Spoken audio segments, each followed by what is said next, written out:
GoPro Hero 9发行至今已经8-9个月了，那作为一个从 GoPro 5代到使用到现在的一个老玩家来说， GoPro Hero 9究竟值不值得入手呢？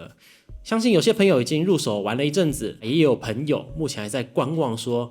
要不要等9月10月出的 Hero 10。我今天呢就 GoPro Hero 9的优点和缺点和各位做一个分析，简单耐用，配件很多，这个大家都知道的优点我就在这边不提了。那首先呢，第一点，我觉得 GoPro Hero 9值得推荐的第一点，前置萤幕。 GoPro 很聪明的在这一代加入了前置萤幕，它的前置萤幕基本上面你在大太阳底下也是可以看得很清楚的，也成功的把 GoPro 由运动相机这条产品线转变为一般生活做的相机。相信很多人是会用手机来做个人的拍摄的，但是你有了 GoPro 之后，你会发现 GoPro 不管是在稳定度、收音还有电力的调配上面都比手机来得更好，因为它的前置萤幕的关系，今天你用它来拍 vlog 和家人来做合照等等，其实都会是蛮方便的。一般你用手机的话是很难看到自己的画面，如果说你是用前镜头的话，要担心前镜头的画质不是很好，所以我觉得 GoPro 的前置萤幕算是 Hero 9一个很大的提升。相较于前几代你必须可能要另外装萤幕，也就没有什么方式可以看到自己在画面中的构图了。那我们来讲讲 GoPro Hero 9的第二项，我觉得是它的优点，就是它 5K 的画质。5K 的画质，各位可能会觉得说我显示器、手机也看不出来有什么样的差别但是 5K 的画质你放在电脑上面后期编辑的时候，你可以做2次裁切，你可以把不管是你只要1080比较小的特写的画面，你只要裁切过后，它的画质一样是可以看的。如果说各位有照我之前影片的设定方法来调试的话，你把它的锐利度把它的 color flat color 把它调成就是平坦式的，不要使用 GoPro color 的话，画质的还原度你可以自己靠自己的后置会显得更自然更好看这样子。另外讲到 5K 的另外一项优势呢，如果各位也看过 Real Steady 我前期介绍了一遍，如果没看过的话可以点这边，它是用后期的方法来做一个画面稳定的效果。在做画面稳定的时候，势必会让画面的比例会有所调整，它会把画面中心固定，那周遭的可能会晃动到的地方就会到裁切。你有 5K 的画质之后，画面的可控性就会比较大一点。 OK， 我们现在讲讲 GoPro Hero 9第三项优点在于它的电池的容量。我目前为止是连续拍过1个半小时到2个小时，是完全没有问题的，所以我觉得在前几代它的电池容量是比较小的，那这一代是有一个显著的一个提升这样。那我们现在就来讲讲我最在意的 GoPro Hero 9目前我遇到的一些问题，一些可以值得改进的地方。那首先第一点呢，就是它的这一块 Touch Screen，虽然它的萤幕是变大了，但是一样会有一块是它会秀出 GoPro 的这个 logo， 然后没有任何的功能，连手机都可以到全萤幕了，为什么还要加上它的 logo？ 我不懂。还有它的反应速度 ，GoPro Hero 9的 Touch Screen 的反应速度还是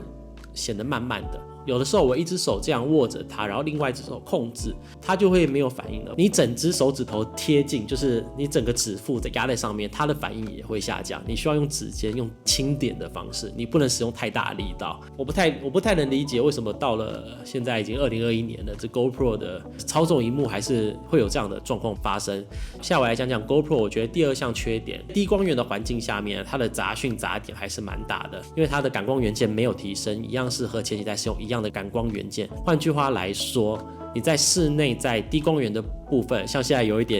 可能有一点情境的灯光照明之下，你的 GoPro 的画质还是很糟的。在晚上的时候要拍一些特写的运动镜头，或者是树荫下面你在骑脚踏车，光源不足的情况之下，你的画面就真的不太能看。接下来就是最后我觉得是致命的一个大缺点。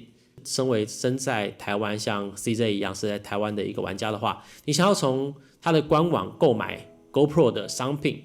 基本上面也是没有办法做到的。GoPro Hero 9在刚开始发售的时候，那时候我本人也是从 GoPro 的官网上面直接购买，它可以从新加坡运回台湾。但是呢，我近期想要再购买一些配件，比如说前阵子出的3位 2.0 的一个脚架，或者一些 GoPro 的衣服包包等等。你在输入信用卡资讯之后，它会一直说你这张信用卡没办法通过，然后你输入3次错误的话，甚至整个画面跳掉，你的购物车会清空这样。去年大概11、2月的时候，想要买 GoPro Hero 9的玩家就问说，为什么我在购物车没办法结账啊？我当时因为我已经买了，我也没有特别去研究，所以我就说，不会啊，我用的卡片啊是什么什么卡，其实是可以结账的。但在近期我也是完全都无法使用。那我觉得这是一个蛮大的缺点，就在于说加入会员你可以得到更便宜的 discount， 最高可以得到 50% 的折扣这样子，但是你就限定必须要在官网上面做购买，为了这个折扣而加入会员，这个也是完全没办法做使用的。他逼的你就是必须和台湾的代理商做购买，当然这有好有坏啦，你从台湾的代理商购买，你的维修啊、售后保固啊会做的比较直接，你不用和原厂做联络。但是对于想捡便宜的朋友，像 CJ 一样，现在就，而且我发现也有一些玩家，他在官网的论坛上面有问客服，为什么我台湾的朋友是没办法做结账的？他官网有一点点算是敷衍吧，然后就使用罐头讯息来回复他，网友就越问越气，越问越气这样子。那我们现在就来讲讲说 GoPro Hero 9这个时间点还值不值得入手，还是要等到年底9月10月初的 GoPro Hero 10。如果说各位如果没有 GoPro 任何一系列产品的话，我觉得 GoPro Hero 9已经算是一个接近值得带出去的一个随身相机了。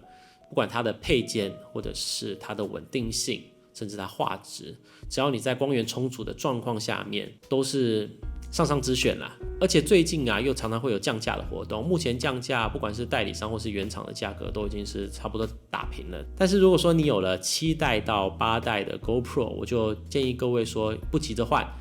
就等预计是9月多10月 Hero 10出来之后再入手就好。他厂的运动相机或随身小相机已经出了很多了，不管是像大疆的 Osmo Action、Osmo Pocket 2，或者是像是 Sony 的 ZV-1 小相机都很够日常记录做使用了。如果说你不想使用手机记录的话，这些相机都是不错的。那以上呢就是我对目前我使用了8个多月 GoPro Hero 9的一个分析。那今天不管优点和缺点都是完全是我实际使用的心得。我之前有介绍过设定的方法啦、画质的提升啊、收音啊，如果说各位不清楚的话，都可以点我一系列的影片播放清单里面可以再去做一个查询。